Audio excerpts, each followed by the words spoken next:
Hoje é um, hoje é uma noite especial porque tanto eu como o Gil a gente tá inaugurando aqui as camisas novas que a gente recebeu. Vou chamar ele para vir aqui à frente. O cara tá parecendo um advogado ali, ó. Chamei ele aqui à frente. Porque domingo passado a gente recebeu esse presente e a gente não pôde falar nada, né? Não lembro de ter falado alguma coisa sobre isso. Então eu gostaria de agradecer a Deus por Ele estar nessa luta comigo. Gostaria de agradecer a Deus pela esposa dele, né? Que tem sido uma companheira não somente dele, mas de todos aqui da igreja nessa caminhada que a gente está aqui enfrentando. Agradecer a cada líder dessa igreja, a cada pessoa que está comprometido em levar o evangelho para frente. Pessoas que estão louvando, como o Marcos, o Mateus, que está ali na sonoplastia. A vocês que estão aqui também essa noite presente, porque Deus também vai usar vocês para alcançar outras vidas, tenho certeza. Então eu fico muito feliz, né, por esse momento tão especial de poder compartilhar com vocês um pouco assim da palavra de Deus. E ao mesmo tempo, grato pelo presente. Fiquei muito feliz pelo presente. E se o Gil quiser falar alguma coisa, quer não falar alguma coisa não? Você está feliz? Estou feliz. Muito. Gostou da camisa? Gostei. Aí vesti no dia que estou completando o ano, né? E muito bem, então vem aqui. Eu não sabia disso. Assim, eu sabia disso porque hoje a Irene me disse bem assim: Diego, olha, o Gil está completando um ano hoje. Porque quando você está na tesouraria, você recebe uma notificaçãozinha dizendo que é um aniversariante do dia.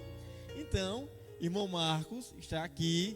Ele vai tocar aqui. Nem que seja um parabéns para você aí no teclado. Se vire, problema seu, não sei se você sabe. Sabe não? É pra vocês, né? Isso. Parabéns pra você nessa data querida, muitas felicidades, muitos anos de vida. Oh glória. Bom Gil, Deus te abençoe. Deus te use cada vez mais. E assim, eu tenho certeza que foi a sua melhor escolha quando você decidiu entrar pelas portas ali para nunca mais sair. Deus tem um propósito não somente na sua vida. Deus tem um propósito na sua casa. Eu não estou falando apenas do seu lar com sua esposa, mas eu estou falando do seu lar com seus pais, com seus irmãos. Veja quantas coisas foram mudadas ali depois que você aceitou Jesus. A sua família não é a mesma. A sua família é diferente. Viu? Continue assim nessa caminhada e nós estamos juntos. Deus te abençoe. Deus te guarde todo mal. Obrigado, Marcos. Você é topado. Bom, vamos começar aqui o sermão de hoje, que tem como título O Próximo Reino. Você que está em casa, caiu, viu, Mateus? Certo. Olha só, você que está em casa assistindo, você vai acompanhar comigo toda a leitura, todos os comentários, as leituras bíblicas, porque o Mateus vai deixar aqui no grau. Então, olha só, nosso tema de hoje é o próximo reino. Ele já vai colocar aqui, colocou? Aí, joga aqui na telinha para o pessoal acompanhar. O próximo reino. Eu vou pedir a vocês que abram a sua Bíblia no livro de Apocalipse, capítulo 17, versículo 9. 17:9.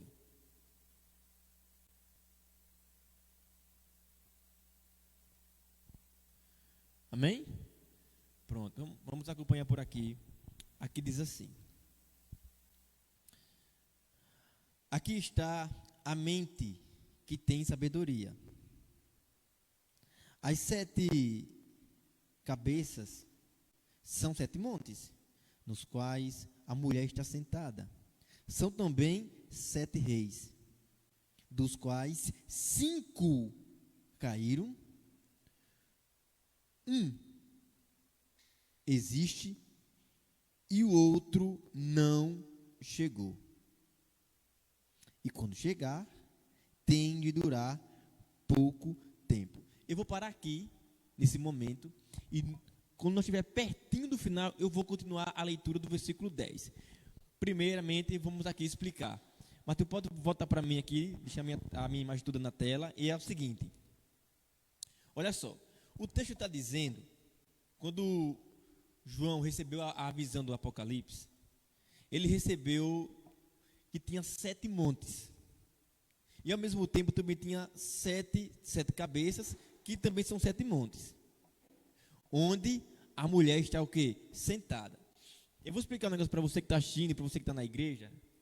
Em profecia, todas as vezes que fala de mulher, em profecia, livro de Daniel, livro de Apocalipse, livro de Isaías, livro de Jeremias, de Ezequiel, quando está falando de mulher, está falando de igreja. Então, vamos tentar entender. Quando fala de cabeças, ou quando fala de montes, em profecia, está falando de poderes políticos que se levantam sobre a face da terra. Então, digamos assim, qual é hoje a nação mais rica do mundo? Quem poderia me ajudar aqui? Quem é o país mais rico do mundo?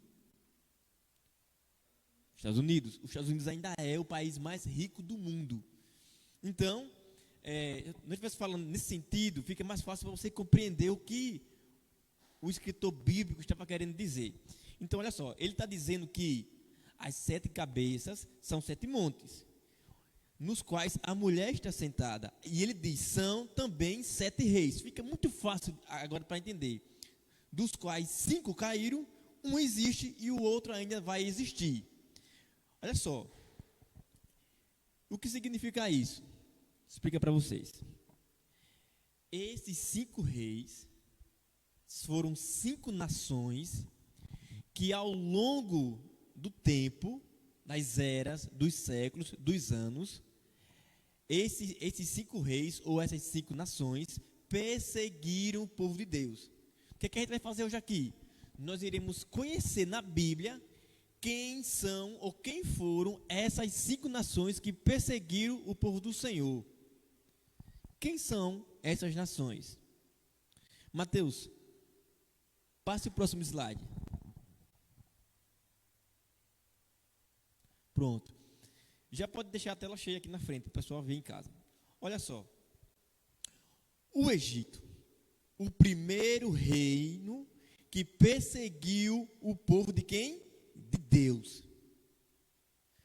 Olha o que diz a Bíblia, lá em Êxodo 1, versículo 8, diz assim: neste meio tempo, levantou-se um novo rei sobre o Egito, que não havia conhecido quem? José. Pode voltar para mim, Mateus. É o seguinte, vocês conhecem a história de José, né? José era um irmão querido. Um dia, os irmãos dele estavam no campo, o pai mandou ele ir para vigiar lá eles, e naquele meio tempo, eles pegaram esse irmão dele e jogaram dentro de um poço. Passaram uma caravana, eles pegaram o irmão dele, José, e venderam como escravo. E esses homens levaram José para a terra do Egito, onde foi vendido para uma outra pessoa, Potifar, que comprou ele, e agora ele era escravo de uma pessoa importante no Egito. Mas Deus abençoou tanto a vida de José, que tirando ele do fundo do poço, colocou ele como o segundo homem da onde? Da terra do Egito. Acima de José, no Egito, apenas quem? O faraó. E José foi muito usado por Deus, revelou aquele sonho, né, de faraó. Enfim, a história vocês conhecem. Porém, o tempo passou, José morreu, uma nova geração surgiu, e nesse tempo, aquele reino que assumiu o trono não conhecia José. O que aconteceu? Pegou o povo de Deus e escravizou. E por mais de 400 anos, o povo de Deus, né, os judeus, foram escravos na onde? Na terra do Egito. O que isso significa? Significa que o Egito foi a primeira grande nação, o faraó foi o primeiro grande rei que perseguiu o povo de Deus. Então nós temos a primeira nação dos 5, que falou João, que perseguiu o povo de Deus. Como é o nome dela? Egito. Aqui, em Isaías 36, versículo 1, nós encontramos a segunda nação que ao longo do tempo perseguiu o povo de Deus. Síria. Segundo reino que se levantou contra o povo de Deus. Olha o que diz aqui o versículo. No 14º ano do reinado de Ezequias, Senequeribe, rei da Síria, atacou todas as cidades fortificadas de Judá e as conquistou. Volta para mim, Mateus. Olha só.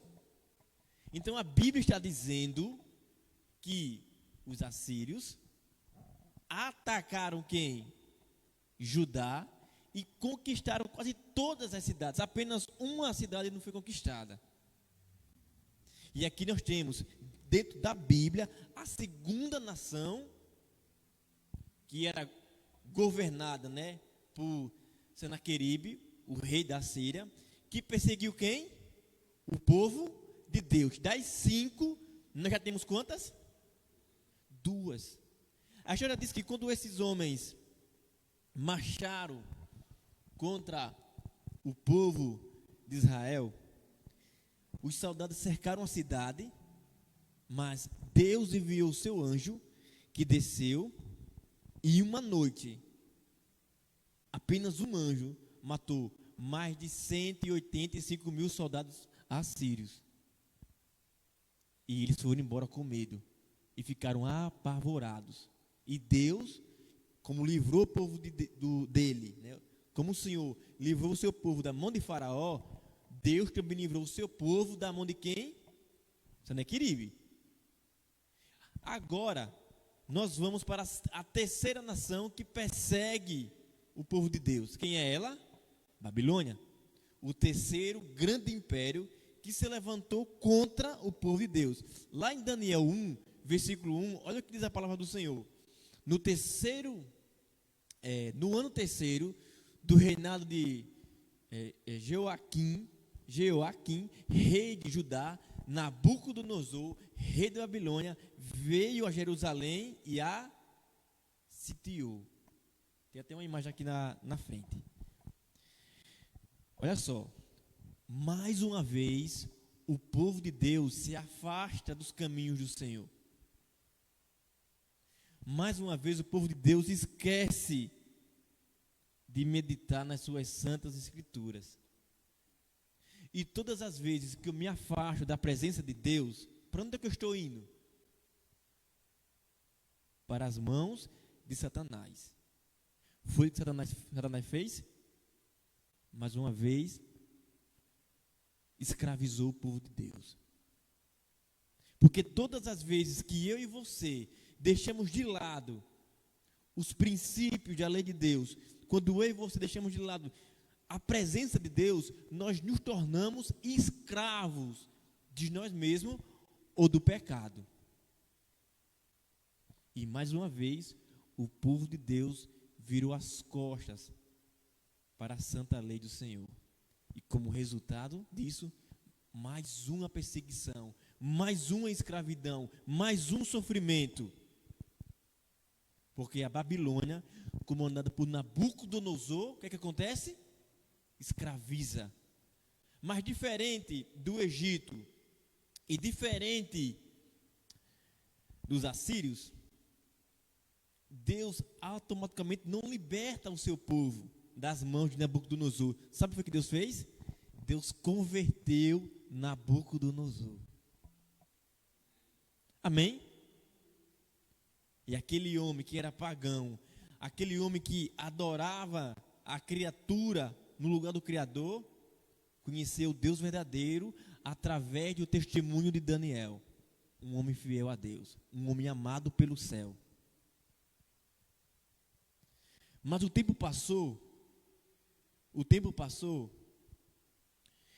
e o reinado babilônico também iria cair. Aqui nós já temos 3 nações, não é isso? Egito, assírios e quem? Babilônia. Vamos para a quarta. Passa mais uma, Mateus, aí.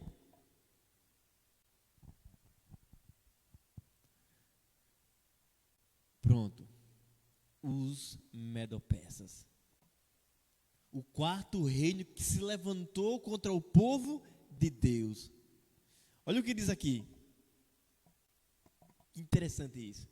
Lá em Daniel 5, a partir do versículo 27, a palavra de Deus diz assim. Antes de ler, vou fazer uma pequena ilustração. É o seguinte. O Mateus, volta para mim agora. Olha só. O que aconteceu? Um dia, o neto de Nabucodonosor fez um banquete lá no palácio do templo, no palácio real. Fez uma festa. Ele fez uma orgia. E você sabe que em orgia tem de tudo. Mas não satisfeito com a festa que ele estava dando, ele teve a ousadia, nem o seu avô nunca fez isso, nem quando no tempo que era pagão.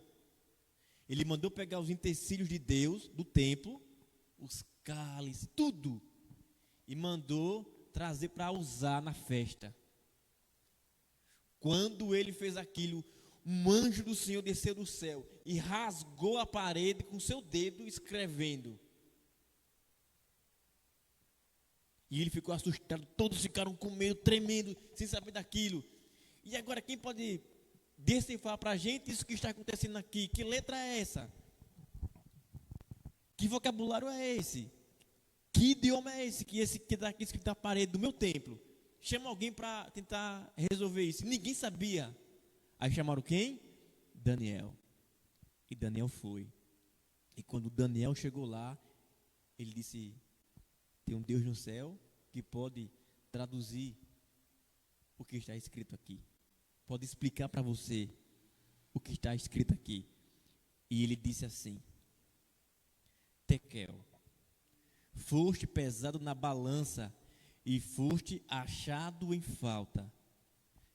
Pérez, o teu reino está dividido e entregue aos medos e aos persas. Sabe o que aconteceu? Nessa mesma noite, quando Daniel revelou o que estava escrito na parede, a Babilônia foi um dos grandes impérios, um dos mais lindos no passado. Tinha um rio que eles desviaram o rio, e esse rio entrava por dentro da cidade. Sobre o comando de Ciro, de Dario, foi o que eles fizeram. Os muros da cidade de Babilônia eram muito fortes, tinha muitos soldados, não tinha como penetrar o muro, mas tinha uma brecha, porque naqueles muros passava um rio, e Ciro e Dario desviaram o sentido da água, a água esvaziou, deu aqui no joelho, e eles conseguiram entrar na cidade. E na madrugada, naquela noite, naquele dia onde Daniel revelou o sonho para eles, o que aconteceu? Babilônia caiu, e um novo reino se levantou, os Medo-Persas.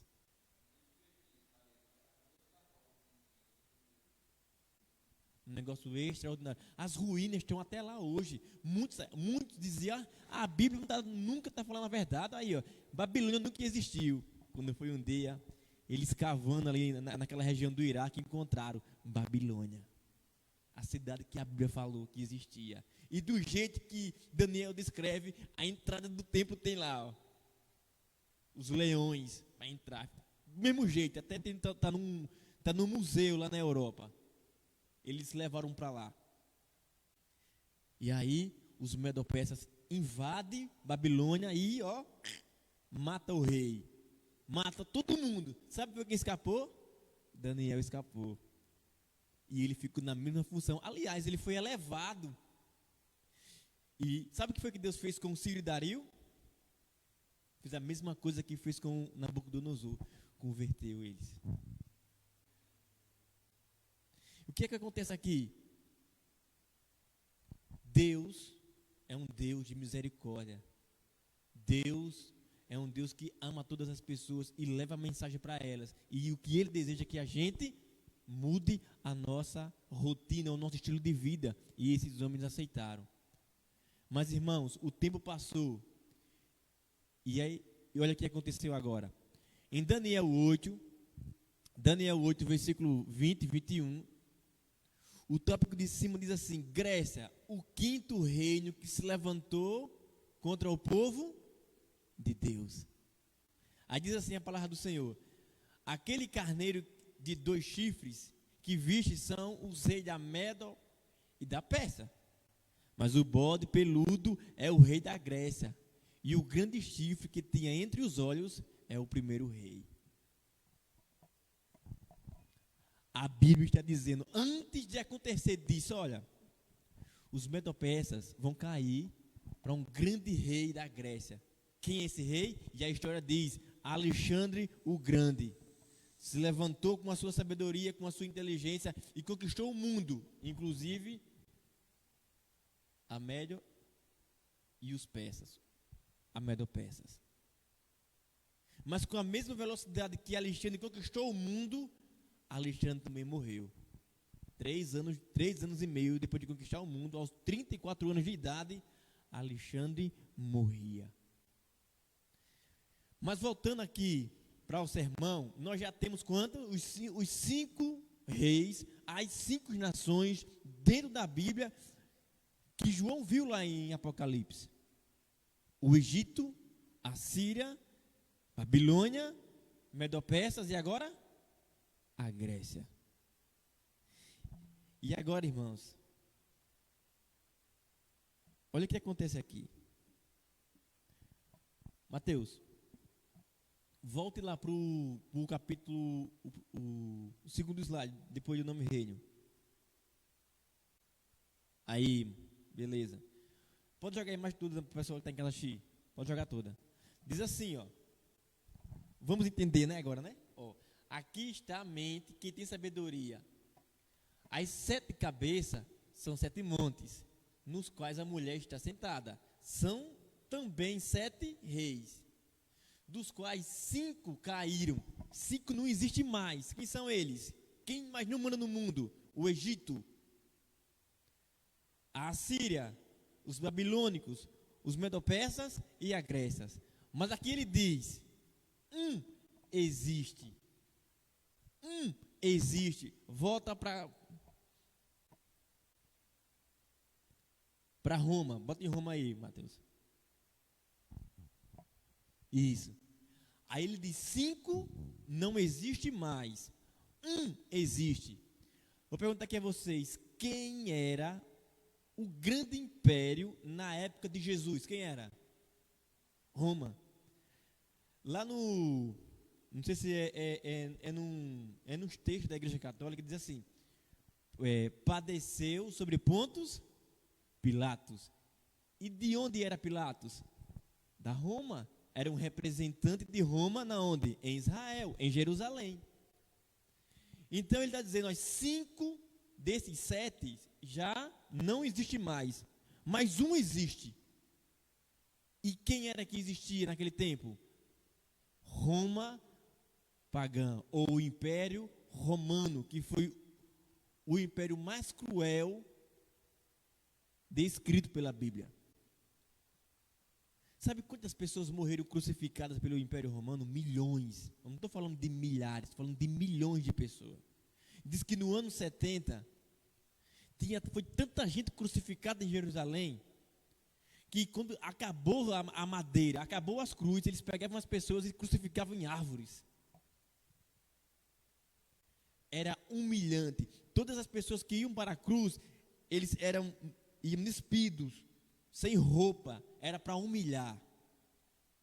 A morte da cruz não era para você morrer de uma maneira assim, rápida. A morte na cruz era para demorar, era para maltratar, era para judiar. Era para que você sofresse muito. Passava dias, meses lá. Agora imagine a situação. Era terrível. E os romanos foram aqueles que aprimoraram o quê? A morte na cruz. E esse império persegue também o povo de Deus, porque eles escravizam Israel, Jerusalém, e colocou uma pessoa para governar.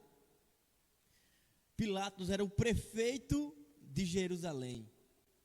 Era ele que mandava, e todo o recurso que os israelitas conquistavam, conseguia, era pagado em tributo para César. Aí ele diz: 5 já caíram, um existe. Em Daniel 2, versículo 40, diz assim: o quarto reino será forte, como ferro, pois o ferro quebra e despedaça tudo. Como o ferro quebra todas as coisas, assim esse reino fará em pedaços e destruirá todos os outros. O exército romano se destacava pela sua armadura, que era feita de aço, de ferro. E quando Roma marchava, saia da frente, porque todos os impérios que se levantaram contra Roma caíram e foram pisados. Aqui o texto, olha que interessante o texto, ó. Como o ferro que quebra todas as coisas, assim esse reino fará em pedaços e destruirá todos os outros. Depois de Roma massacrar, de humilhar, de escravizar aquele povo, só o que eles faziam: agora eu quero o seu dinheiro, agora eu quero o seu recurso, tudo que vocês têm aqui é meu, tudo que vocês produzem é meu. Você imaginou quantas mulheres lá de Jerusalém, naquela região, foram estrupadas, violentadas pelos soldados romanos? Dá para imaginar o que eles fizeram? Esse era o império que perseguia o mundo, que dominava o mundo, aliás, na época do apóstolo João. E ele diz aqui, ó: 5 já passaram, um existe. Mateus, volta para lá de novo. Lá para Apocalipse 17, versículo 9. Isso, pode deixar a tela cheia. Olha só o que acontece aqui, ó. Um existe e outro ainda não chegou. Quando João estava escrevendo, ele diz: um existe e o outro ainda não chegou. E quando chegar, tem de durar pouco tempo. E a besta que era e não é mais. É também o 8º reino, mas faz parte dos 7. E caminha para a destruição. Isso é extraordinário. Pode voltar para mim, Mateus, que agora eu vou encerrar aqui. Estou terminando. Irmãos, olha isso aqui que eu vou explicar para vocês agora. Depois, quando Roma foi destruída, a Europa se juntou. Vou dar um exemplo aqui.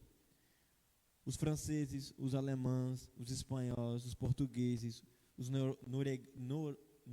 Noruega, o pessoal do Reino Unido, os ingleses, os belgas, essas nações se juntaram, 10 nações se juntaram e lutaram contra quem? Contra o Império Romano. E essas 10 nações conseguiram derrotar o Império Romano. E o Império Romano caiu. Pouco tempo depois, o Império foi dividido em 2 partes. 7 das 10, 7 nações ficaram administrando o poder político e 3 nações se juntaram e ficaram administrando o poder eclesiástico. O que é o poder eclesiástico? O poder religioso. Olha o que diz aqui em Daniel 2, versículo 41. Diz assim, ó: quanto aos pés e aos dedos dos pés, que o Senhor viu que eram em parte de barro, de oleiro e em parte de ferro, isso significa que será um reino dividido, contudo haverá nele alguma coisa da firmeza do ferro, porque o Senhor viu o ferro misturado com barro. Irmãos, eu vou fazer uma pergunta aqui a vocês.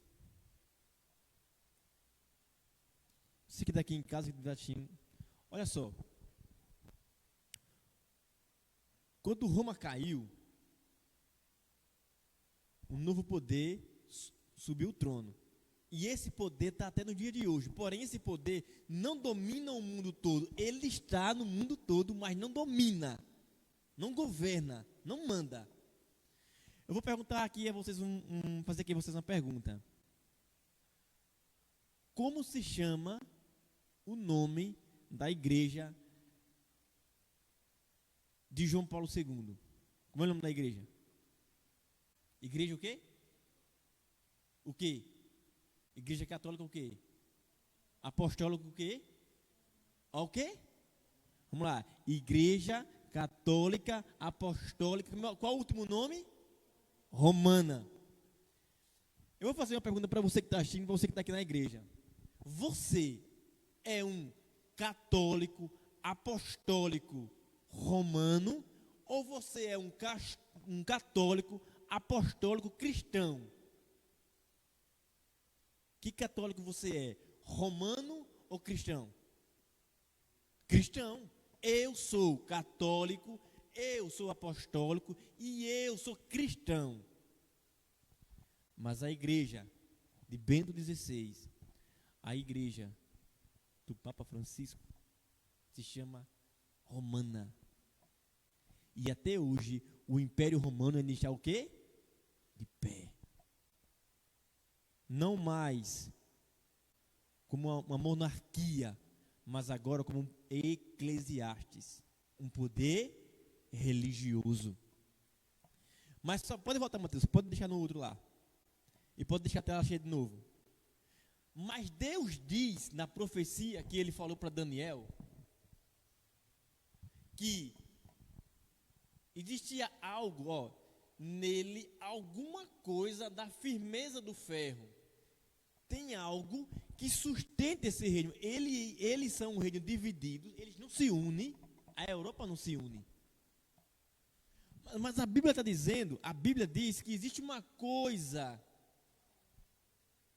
que sustenta, que traz uma firmeza. Porque o Senhor viu o ferro misturado com barro. Então, há alguma coisa. Vamos lá, quando nós colocamos barro, massa, fazemos traço de massa, nós colocamos o ferro. Fica ou não fica seguro? Ele se une, assim, ele se mistura, ele não se mistura, mas fica ou não fica seguro? Não fica? Pode passar, Mateus, agora. E o que é que existe nessas 7 nações que faz com que eles estejam firmados sobre o mesmo alicerce? Mesmo não se unindo, eles estão juntos. Aí eu vou explicar para vocês. Vocês sabem o que significa a palavrinha domingo em inglês? Quem é que sabe aqui? Sunday. Someday, né? Sunday. Someday. Que significa o que em português? Sim. O dia do sol. Aí, a palavra de Deus lá em Apocalipse diz que eles têm algo que se unem. E Daniel também diz que tem algo neles que se repete. Olha só o que diz aqui, ó. Mateus, pode deixar a tela cheia, viu, Mateus? Olha o que diz aqui a palavra do Senhor. Olha só, irmãos, ó. Os egípcios, os sírios ou assírios, os babilônios, os medo-persas, os gregos, os romanos, pagãos e os romanos papais. Vamos lá. 1, 2, 3, 4, 5, 6, 7. Temos 7 reinos. Mas a Bíblia diz que vai existir um oitavo, mas só que esse oitavo faz parte dos 7. Daqui a pouco eu explico a situação. O que eu quero que você entenda é o seguinte: o que é isso aqui? Isso aqui é o quê? É o sol. E aqui está a estátua do sonho do rei Nabucodonosor. O que esses camaradas aqui, o que essas nações, o que esses reinos têm em comum? Volta para mim, Mateus. Pode voltar para mim.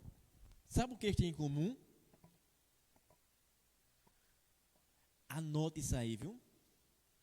Os egípcios adoravam o Deus Sol. Os assírios adoravam o Deus Sol. Os babilônios adoravam o Deus Sol. Os medo-persas adoravam o Deus Sol. Os gregos adoravam o Deus Sol. Os romanos copiavam e adoravam o Deus Sol. Qual é o dia de guarda dos romanos, dos católicos romanos? Que significa o que em português? O nome domingo significa o que em português? Dia do Sol. Então, quem é que eles adoram? O Deus Sol. Irmãos, o sonho de Nabucodonosor revelado por Deus através de Daniel. Sabe onde nós estamos aqui? Nós estamos aqui, nos pés da estátua. Mas a Bíblia diz que tem um 8º reino, não é isso? Mas só que eles fazem parte da onde? Dos 7. Deixa eu dizer aqui a vocês um negócio. Mas não é apenas na questão da adoração do Deus Sol que ele se une. Os egípcios eram apaixonados pela vida após a morte. Os gregos também. Os egípcios faziam estátua dos deuses. Os gregos, os romanos também. Agora vai no templo romano. O que tem lá? E nos templos evangélicos também estão contaminados com a doutrina de Satanás. Agora, olha o que diz aqui em Daniel 2, 44, pode voltar o texto todo, diz assim: mas nos dias desses reis, o Deus do céu levantará um reino que jamais será destruído e que não passará outro povo. Esse reino despedaçará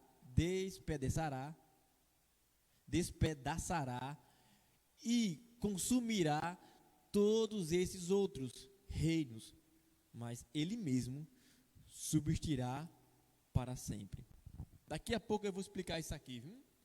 Só segura um pouquinho aqui. Eu vou explicar aqui uma situação. Volta para mim, Mateus. Deixa eu finalizar aqui. Deixa eu dizer para vocês. Lá em Apocalipse 17, versículo do 9. Lá em Apocalipse 17, versículo 9. Diz que vai ter um 8º rei. Mas faz parte dos 7 e caminha para a destruição. Deixa eu dizer aqui para vocês um negócio.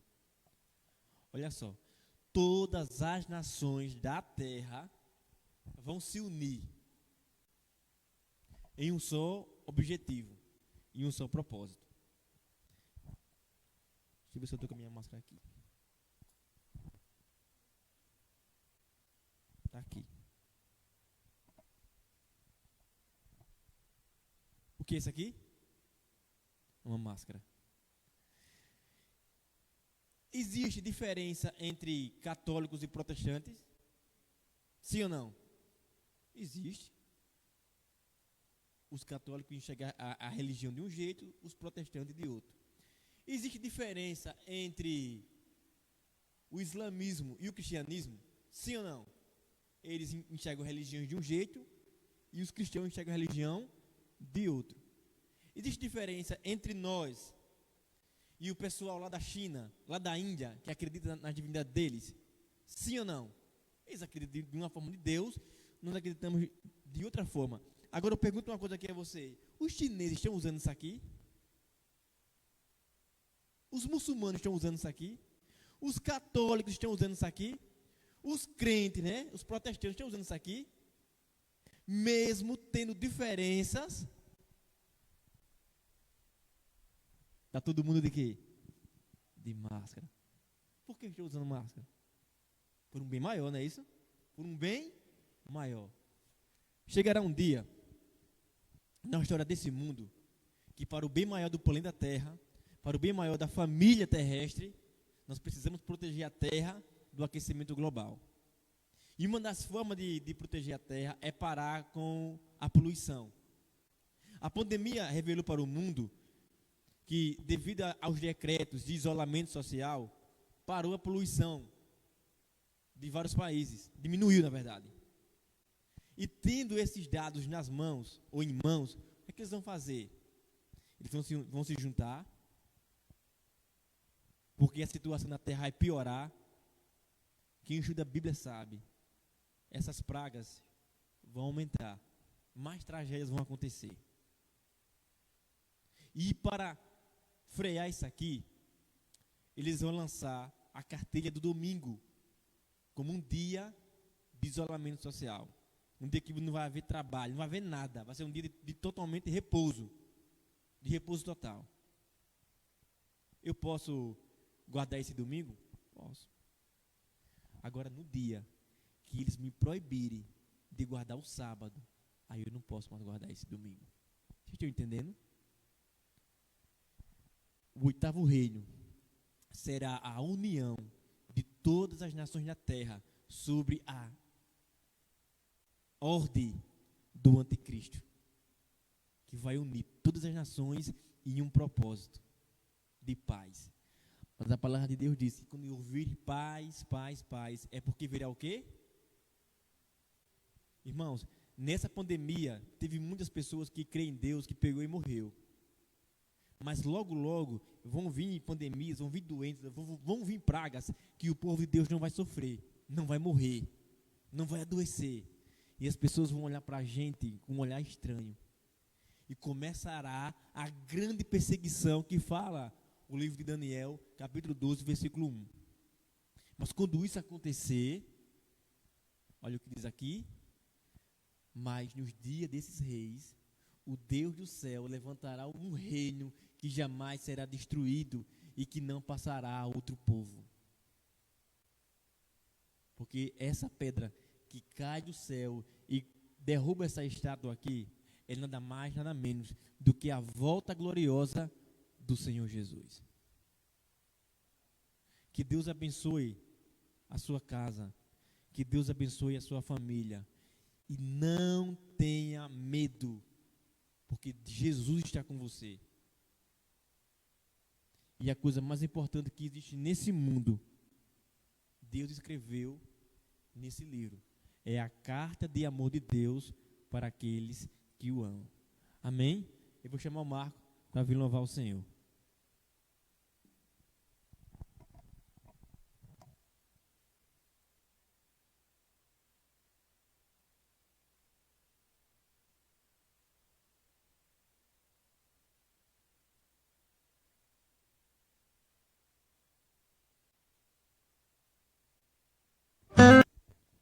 Amém. Esse louvor ele fala sobre alívio, né? Eu aprendi esses dias e eu achei muito lindo. A gente está precisando de alívio nesse mundo, né? Esse mundo de tanta turbulência. Precisamos de um pouco de tranquilidade. E só encontramos aonde? Aqui, né? Aqui é onde a gente busca refúgio, onde a gente tem pelo menos uma horinha de paz, né? Uma horinha que a gente pode ficar mais aliviado, mais tranquilo. E esse louvor fala sobre isso. Pode soltar, Mateus.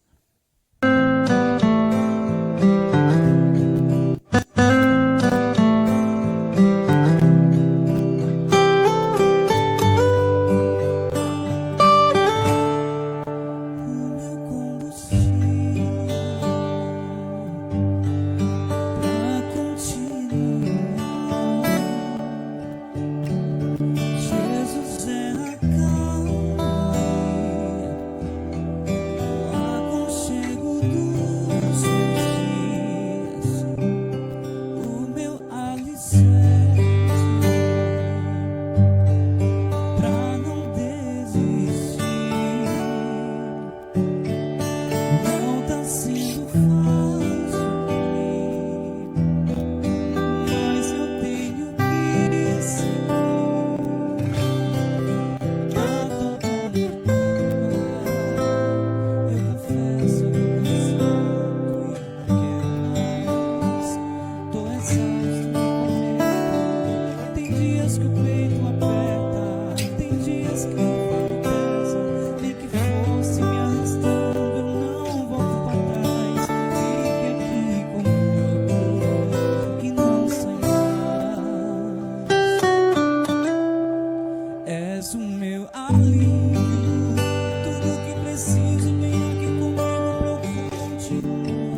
O hino fala que, o louvor que o Marcos cantou, fala que Jesus é o nosso motivo para continuar.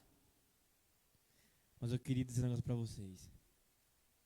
Sabe qual foi o motivo que fez Jesus caminhar para aquela cruz? Você, eu, nós. Quando Jesus caminhar para a morte, ele via você. E como uma mãe que entrega a sua vida para a propósito de seu filho, ele entregou a dele. Porque você foi a força que ele teve para encarar e enfrentar a morte. Porque a vontade do Pai era que ele se entregasse por mim, por você, por nós. E ele cumpriu essa vontade. A vontade maior foi de Deus. E Deus disse: meu filho, você precisa ir lá na terra, morrer pelos seus irmãos. E assim ele o fez. O motivo da morte de Jesus, a razão, o propósito foi nos salvar. E o hino diz que o nosso motivo hoje, gratidão e reconhecimento, é continuar a nossa vida para honrar e exaltar o nome desse Jesus que morreu por me amar, que morreu por te amar, que morreu por nos amar. Que Deus seja louvado. Que Deus seja louvado hoje e sempre na pessoa de Jesus Cristo, o Cordeiro de Deus que tira o pecado do mundo. Ele vai se levantar não como cordeirinho, mas como o leão da tribo de Judá, porque ele vem buscar aquilo que pertence a ele. E sabe o que pertence a ele? Você pertence a Deus. Você é o sangue de Deus derramado por Jesus Cristo. Você vale cada gota preciosa do sangue do Senhor Jesus. Você foi comprado a preço de sangue. Você é a maior prova de amor que existe no universo, porque Deus amou o mundo de tal maneira que deu seu único filho para todo aquele que nele creia, não pereça, mas tenha vida eterna. Vamos orar.